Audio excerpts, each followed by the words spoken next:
il y a déjà plus ou moins 5 ans, j'apportais cette prédication ici à l'église pendant les vacances, où je remplaçais à ce moment-là Egbert qui, lui, était en vacances.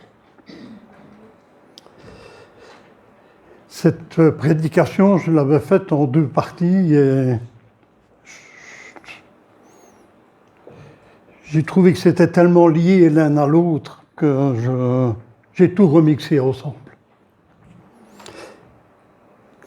Et comme Martin, hier à 9h30 du matin, m'a téléphoné pour me dire « Charlie, est-ce que tu pourrais pas apporter une prédication ? Parce que celui qui doit venir est malade, apparemment, il est même à l'hôpital. » J'ai vraiment ressenti que le Seigneur me disait « Allez Charlie, tu reviens là-dessus, c'est tellement important. » Et c'est vrai que plusieurs fois, dans plusieurs passages, on aborde le sujet, le pardon ou demander pardon.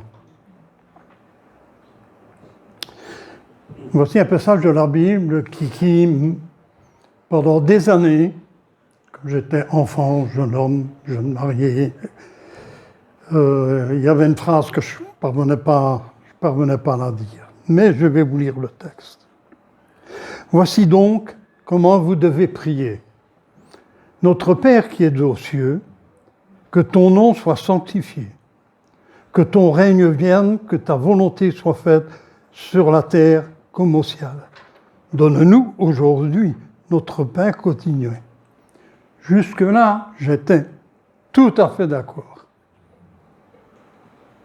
Et puis il y a cette fameuse phrase, « Pardonne-nous nos offenses, comme nous aussi nous pardonnons à ceux qui nous ont offensés. »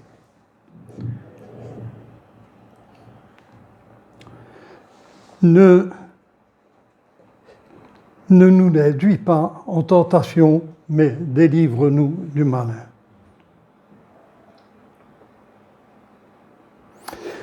Si vous pardonnez aux hommes leurs offenses, votre Père céleste vous pardonnera aussi.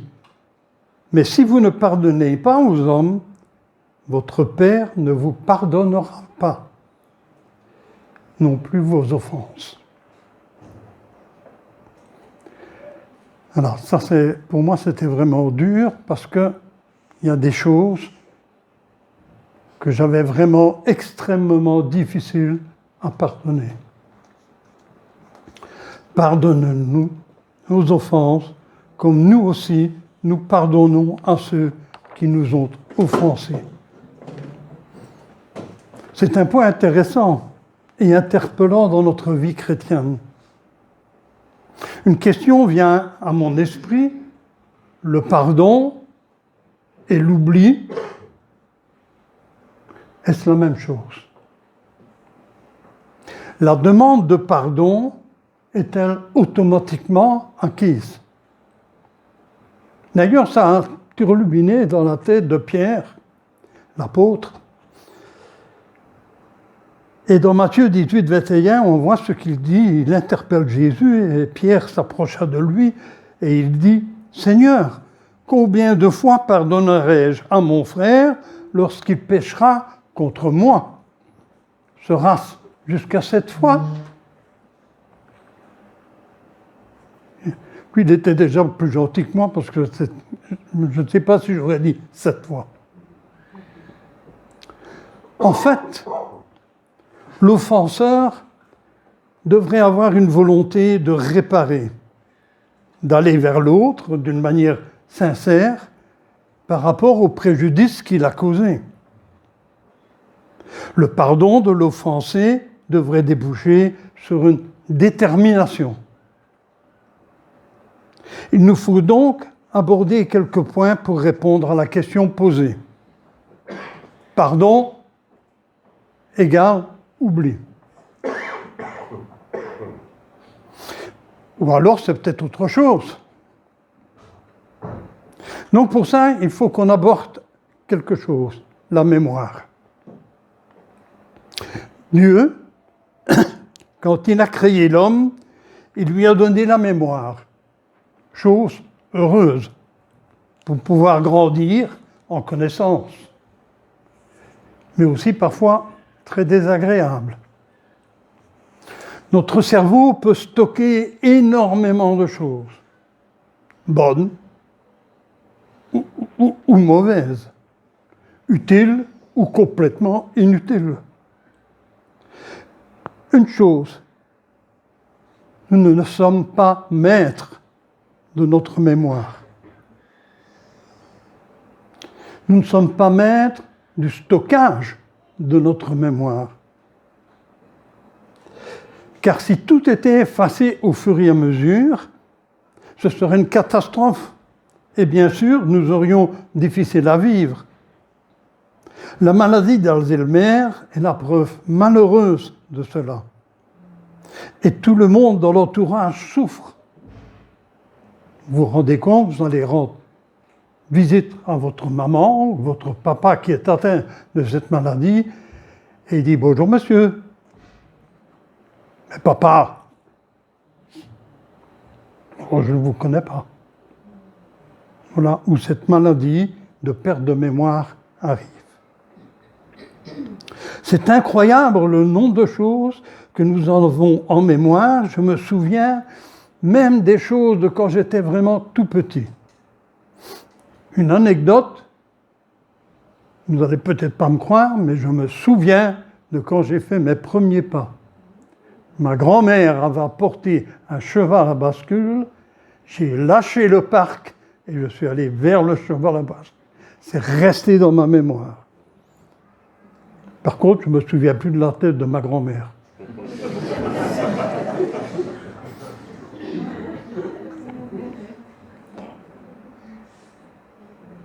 Des visages, des personnes.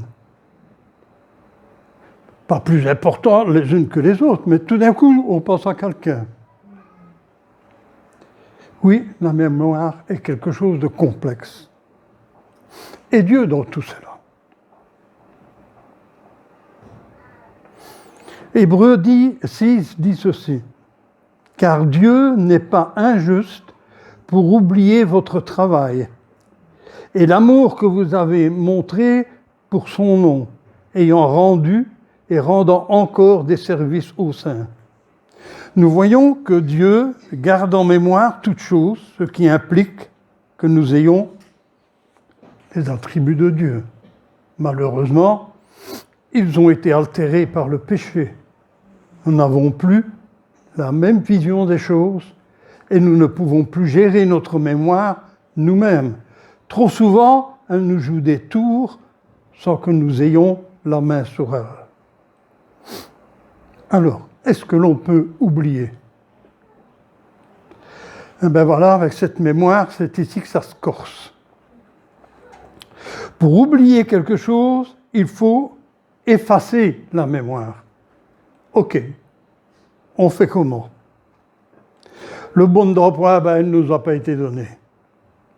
Sur un ordinateur, on met à la poubelle, puis on vide la poubelle.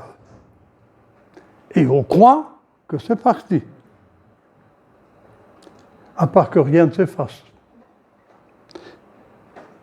Réellement, les experts parviennent à recréer des parties de mémoire d'un ordinateur où on avait, soi-disant, tout effacé. Eh bien, chez nous, c'est pareil. Nous refoulons, nous enterrons bien loin dans notre mémoire certaines choses et nous n'avons pas le pouvoir de les effacer. Donc, affirmer que pardonner, c'est oublier, n'est pas logique, puisque nous n'avons pas la maîtrise sur notre mémoire. Ce qui implique une situation de conflit quand nous voulons pardonner. Des choses refoulées, même depuis l'enfance, peuvent ressurgir, bien des années après. L'injustice, le mépris, les problèmes liés à la sexualité, à la brutalité,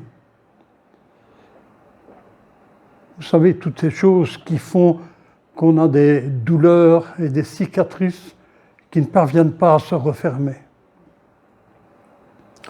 Cela reste enfoui dans notre mémoire et quand cela nous revient, ça détruit notre vie par la rancœur, par l'amertume, au point de gâcher notre vie chrétienne. C'est pourquoi il nous faut faire un effort pour se rappeler et pardonner. En fait, les psys travaillent d'abord comme cela, afin que vous puissiez mettre des mots sur les souffrances enfouies. Quand quelqu'un garde pendant des années une peine qu'il ne sait même pas expliquer, qu'il ne sait même pas formuler, le psy travaille là-dessus. Et quand vous avez pu la formuler, vous pouvez la soigner.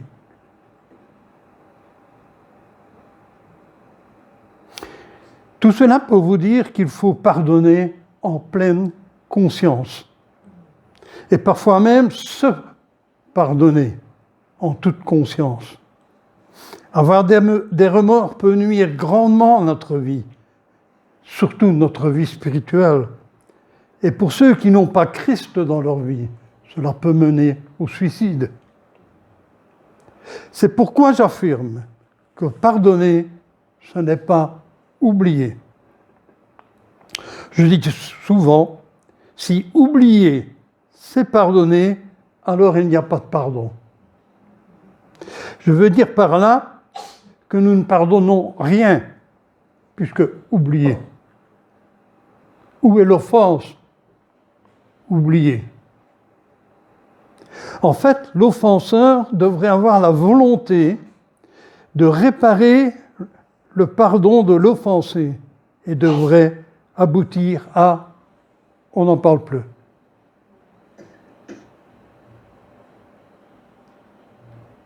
Et chaque fois que ça veut revenir, on dit « non, non, on n'en parle plus ». La force du pardon, c'est de pouvoir dire « on n'en parle plus ». Lorsque nous y arrivons, cela nous donne de la force. Dire à quelqu'un qui vient vous demander pardon, je te pardonne, on n'en parle plus. Cela nous rapproche de Dieu, qui malgré nos offenses répétées, nous a pardonné, car Jésus a porté nos offenses et le pardon nous a été accordé. Mais attention, il n'est pas donné qu'aux chrétiens de pardonner. Pourtant, cela devrait être de nos qualités primaires, premières, ayant été pardonnés par notre Père. Rappelez-vous, le Seigneur nous donne une histoire dans Matthieu 18, versets 23 à 35. Je vous invite à la relire et à la penser bien dans le système du pardon.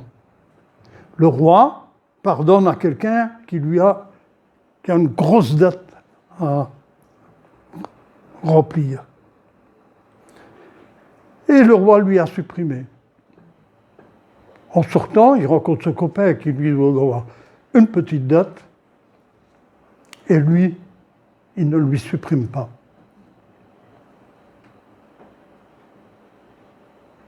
Jésus vous a pardonné sur la croix. Quoi que vous ayez fait, quoi que vous deviez être pardonné, est-ce que nous allons pardonner comme Jésus nous a pardonné? Le Maître n'a pas oublié. Il n'a pas oublié que le grand débiteur a été gracié. Et il n'est pas resté sans réaction en voyant qu'il n'a pas fait son devoir en devant rendre la dette à son ami. Cet exemple est frappant de savoir comment gérer le pardon. Qu'est-ce qui me fait dire que l'oubli n'est pas le pardon? La situation suivante, je vais parler de moi, hein. La situation suivante se présente devant moi. Une personne qui m'a fait mal. Un petit peu ou très mal. La grandeur, ça dépend de chacun. Et qui m'a demandé, oh, pardonne-moi, hein, Charlie, mais en général, on dit je n'ai pas fait exprès, ou on sait. Et que je lui ai accordé le pardon. Du moins, il me semble que je lui ai accordé le pardon.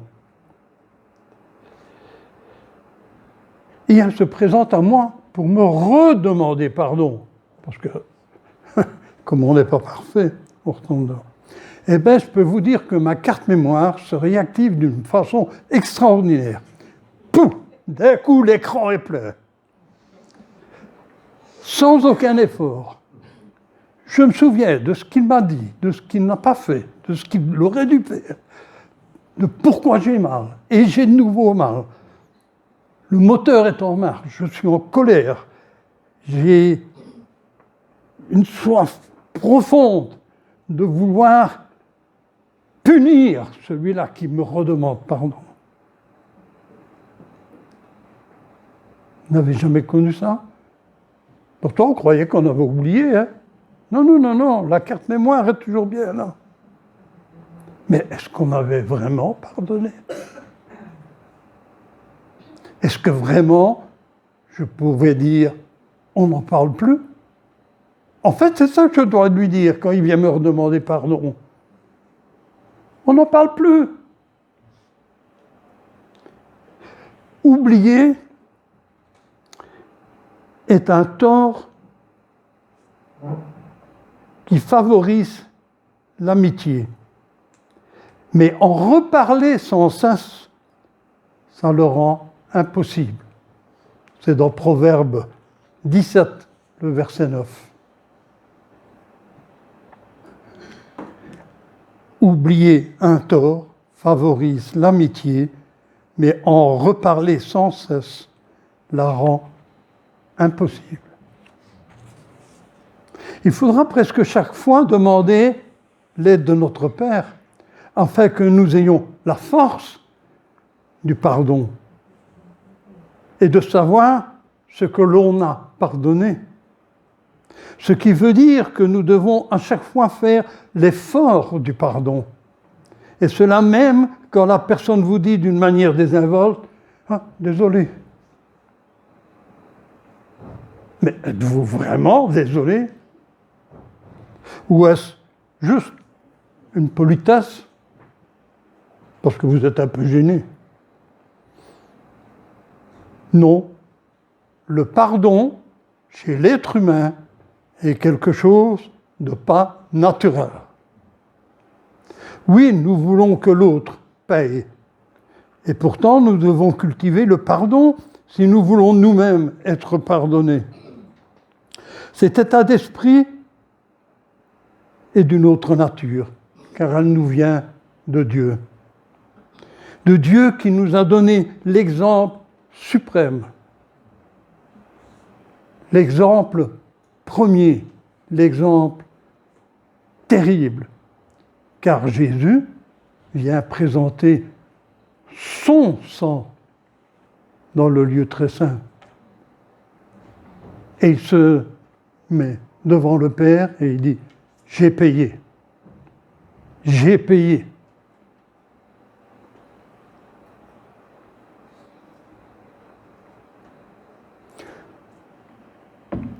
Je vais vous dire quelque chose, nous ne sommes pas Dieu. Et malheureusement, nous n'avons pas cette faculté de pouvoir effacer la chose. Dieu connaît le moyen d'effacer et d'oublier votre faute. Vous savez, Jésus est parti au ciel en disant « Je vais vous préparer une demeure dans laquelle on va pouvoir vivre en paix pour toujours et où il n'y aura plus aucun péché qui vous sera condamné. Il aura effacé.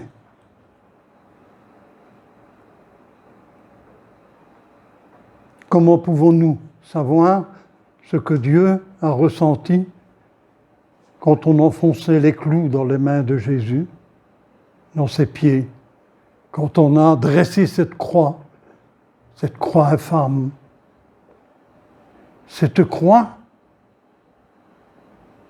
qui est le moyen de notre salut, parce que Jésus était sur cette croix.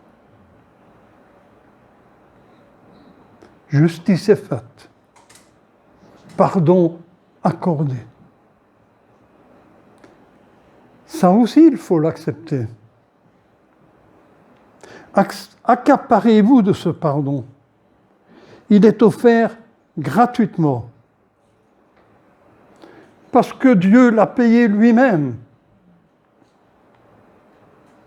Dieu n'a pas attendu que nous lui demandions pardon. On a encore quelque chose qui parfois reste dans l'esprit des chrétiens. Dieu attend qu'on lui demande pardon. Non, non, non. Relisons Romains 5 au verset 10. Car si lorsque nous étions ennemis, il n'a pas dit amis, ennemis, nous avons été réconciliés avec Dieu par la mort de son Fils, à plus forte raison, étant réconciliés, serons-nous sauvés par sa vie. Jamais Dieu nous demande de faire quoi que ce soit pour notre salut. Jamais. Tout ce que vous faites pour le Seigneur, c'est un remerciement. Mais ça n'a rien à voir avec votre salut. Le salut a été parfait et parfaitement accompli. Nous devons juste nous accaparer de son pardon. Il est donné gratuit. C'est gratuit. C'est pas pour ça que ça n'a pas de la valeur. Mais c'est gratuit. Sinon, si vous voulez faire quelque chose pour votre salut, cela devient un blasphème. J'insiste là-dessus. Si vous faites quelque chose pour votre salut, c'est un blasphème de la croix. C'est comme si Jésus n'avait pas tout accompli. C'est comme si Jésus n'était pas parfaitement bien au point pour votre salut. Donc quand vous faites quelque chose, c'est pour remercier du fait qu'il nous a pris dans sa famille. Notre incorporation au corps de Christ fait que nous sommes de nouvelles créatures. Dieu ne se souvient plus de nos fautes, ça, c'est la perfection de Dieu. Il n'y a que Dieu qui peut faire ça. Voilà, alors pourquoi il nous est difficile de comprendre. Nous n'oublions pas et nous devons lutter avec notre vieil homme qui, lui, ne se prive pas de vous rappeler les choses. Accordez le pardon. Dites à votre frère, à votre sœur, on n'en parle plus. Si je t'ai fait du mal, veuille me pardonner. Et le frère te répond, la sœur te répond, on n'en parle plus. Par contre, il faut apprendre aussi à demander pardon. C'est pas tout de se faire pardonner, mais il faut apprendre à demander pardon. Par contre, demander pardon, est-ce naturel? Est-ce si facile de demander pardon? La demande de pardon est-elle toujours sincère? Si on recommande, faut-il encore le demander? Et le pardon doit-il être accordé? Toutes ces questions sont importantes car derrière, il y a le pardon accordé ou non. Je ne l'ai pas écrit, mais ça vient dans ma tête, il faut que je le dise. Vous voyez tous les chrétiens persécutés. Et quand des journalistes qui ne croient même pas en Dieu viennent leur poser la question, avec les attentats et les bombes, nous leur avons pardonné.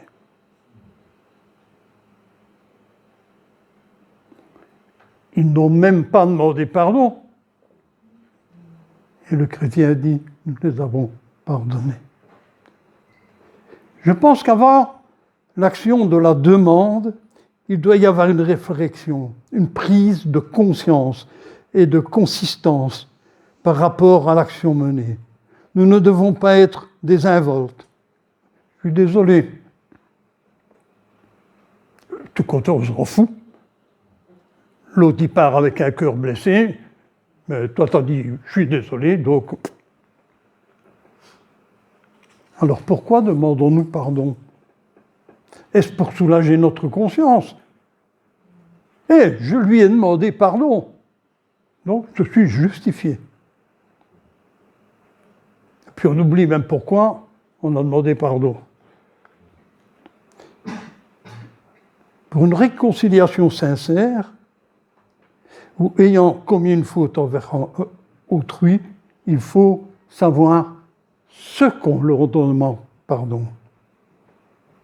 Et pas simplement, par coutume, de dire « désolé », qui n'est qu'une forme polie et pas du tout la sincérité. Je demande pardon pour X, Y, Z. Donc on doit me pardonner du coup. Ce n'est plus ma faute.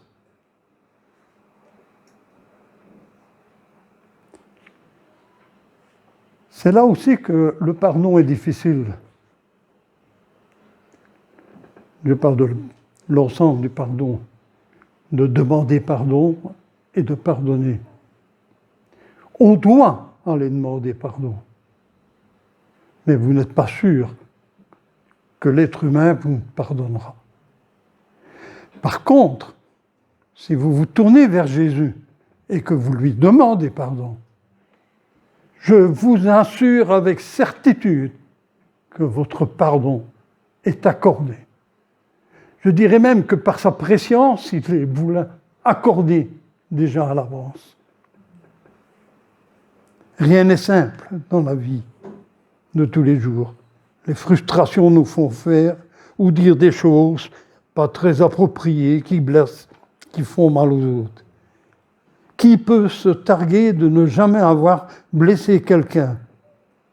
Parfois, soi-disant, avec de l'humour, une bonne blague, ou de la méchanceté, ou même de l'inconscience, de l'insouciance. Non, l'humour ne peut pas se permettre tout, encore moins de blesser quelqu'un, ou de le ridiculiser devant tout le monde. Nous sommes coupables envers l'autre. Ou alors, nous pouvons expressément donner de la souffrance, du chagrin. Et quoi encore? Sous le fait de dire « Ouais, mais c'est la vérité, hein, il faut bien que je te le dise, c'est la vérité. »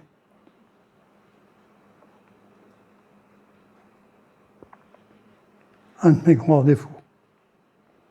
La vérité, pour moi, ça devait se dire. Et on oublie l'amour, on oublie la manière dont Jésus traitait les gens. Rattraper les commérages. Ah ben à ce moment-là, vous avez des tonnes de pardon à demander, parce que le commérage, ça part. Bien sûr, si cela a fait du dommage à quelqu'un, il faut aussi lui demander pardon, c'est même la première chose à faire. Et c'est dur à faire. Parfois, on se considère comme juste. Et donc, on ne veut pas demander pardon, et pourtant, l'autre personne, elle souffre de l'incident provoqué. Que faire?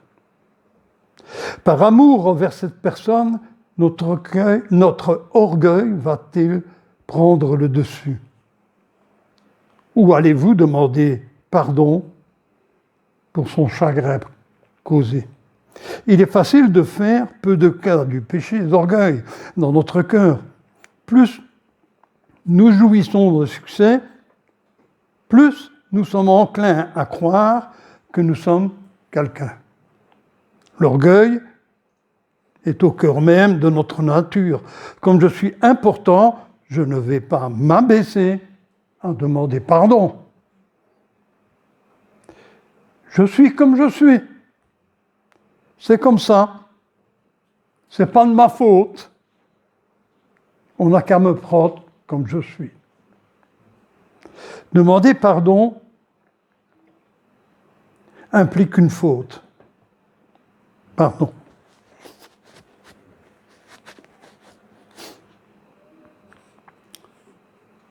Demander pardon implique une faute, donc c'est dégradant, car nous avons tous des circonstances atténuantes quand nous commettons une faute. Tant pis pour l'autre, mais nous, on a des circonstances atténuantes. Souvent, on dit, la faute est partagée. Vous en êtes sûr? Et puis, est-ce que ça nous disculpe? Est-ce que ça diminue la faute? On voudrait bien diminuer notre culpabilité en rendant l'autre aussi coupable que nous, comme ça on est sur le pied d'égalité, là. Nous avons une somme infinie pour nous disculper. Tout ça pour éviter la demande de pardon. Oui, il faut du courage pour aller demander pardon. Déjà qu'il va falloir se reconnaître en faute et l'assumer. Puis aller vers l'autre, car nous ne sommes jamais sûrs d'être vraiment assurés du pardon. Donc, on doit se forcer. Pourtant, c'est très important de le faire et de le faire avec sincérité et beaucoup d'humilité. Voici ce que David dit dans le psaume 32. « Je t'ai fait connaître mon péché. Je n'ai pas caché ma faute. J'ai dit, j'avouerai mes transgressions à l'Éternel. Et tu as pardonné mon péché. » Oui, David n'était pas le super roi sur qui on pouvait vraiment se fier sur ses désirs. Mais il avait la sincérité de l'avouer au Seigneur et de demander son pardon. Donc, en tant que chrétien, on doit se tenir à Colossiens 3, 13. Supportez-vous les uns les autres. C'est une histoire, hein, ça. Et s'il est un sujet de se plaindre de l'autre, pardonnez-vous réciproquement. De même que Christ vous a pardonné, pardonnez-vous aussi. Quand on lit des évangiles, tout paraît simple. Eh bien, je peux vous dire, est-ce facile? Non. Comme pour le pardon, où nous devons à chaque fois accorder le pardon, on n'en parle plus. Il nous faudra toujours faire l'effort pour ne pas... Comment est-ce que je vais dire ça? Nous voudrons toujours trouver une excuse pour ne pas le faire, pour nous débiner. Nous aurons même des doutes quant au fait du bien fondé d'aller demander pardon. Tout cela va aussi jouer dans notre demande de pardon vis-à-vis de Dieu. Pourquoi y a-t-il tant de gens qui disent « ce serait trop facile, il faut juste demander pardon pour notre péché et accepter Jésus, que Jésus ait pris notre place ». Vous n'avez jamais eu cette réponse? Moi, au travail, quand je parlais de la croix de Jésus, que Jésus avait tout porté, même moi qui ai fait ça, oui, il n'y a pas de problème. Il n'y a rien qui ne peut pas être pardonné, sauf le péché contre le Saint-Esprit. Oh, c'est trop facile, ça. Moi, je veux aller faire un pèlerinage. Donc, on pense que Jésus n'a pas tout accompli sur la croix.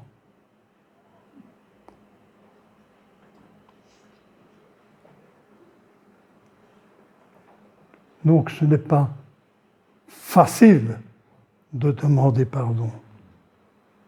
Facile n'est pas le bon mot. La demande de pardon est une action importante dans notre vie chrétienne. Malheureusement, trop peu employée, même dans l'Église. Tout au long des évangiles, voyez comment Jésus règle cela. Il est important d'apprendre. Lire les évangiles en regardant chaque fois que Jésus donne son pardon et à qui il le donne. C'est incroyable. Incroyable de voir que nous serions prêts à jeter la première pierre, alors que c'est nous qui devrions la recevoir.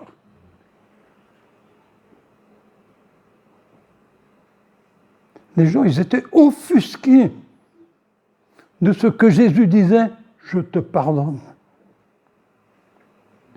Pardonne-nous nos offenses comme Jésus. Mais pour cela, il faut demander pardon pour être pardonné. En plus, on a droit à demander pardon. Jésus a tout porté sur la croix. Oui, tout. Il était cloué sur la croix. Il était dans une souffrance extrême. Imaginez-vous ne pas être cloué, mais suspendez-vous à une branche d'un arbre et attendez. Combien de temps vous allez rester? Pas besoin de bouger, hein?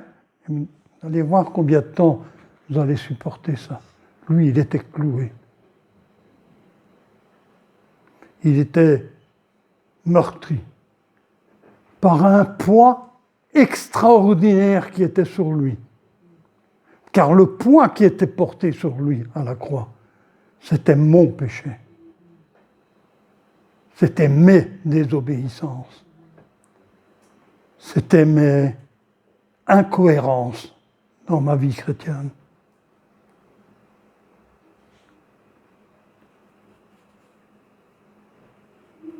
Et qu'est-ce qu'il a dit sur la croix? Père, pardonne-leur, parce qu'ils ne savent pas ce qu'ils font.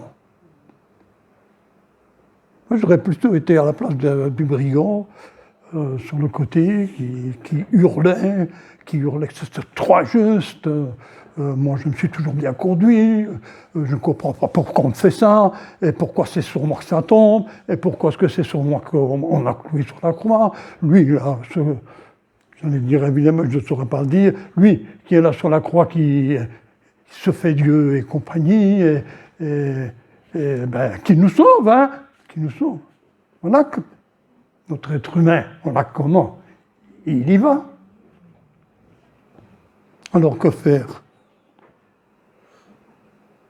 Que faire? Je crois qu'on doit d'abord avoir, comme je l'ai dit au début, beaucoup d'humilité.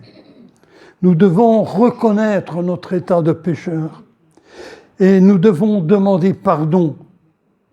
Pardon qui nous est accordé à la croix. Ne faisons pas la même erreur que le mauvais serviteur à qui le pardon fut accordé et lui refuse celui à son débiteur. Attention, à la sentence qui va suivre. Oui, j'aimerais déjà vivre au ciel. Oui, j'aimerais déjà avoir cette demeure que le Seigneur nous a préparée pour chacun, avec amour, où nous pourrons vivre en paix, où nous n'aurons plus à aller demander pardon. Nous serons sous la grâce continuelle de Dieu. Car Dieu a tant aimé le monde qu'il a donné son Fils unique, afin que quiconque, c'est un mot tellement important, croit en lui, ait la vie éternelle, le pardon éternel, la grâce de Dieu, de Jésus sur vous tous. Dieu a tant aimé le monde. Quel pardon, quel exemple. Il n'y a que Dieu pour accomplir cela. Amen.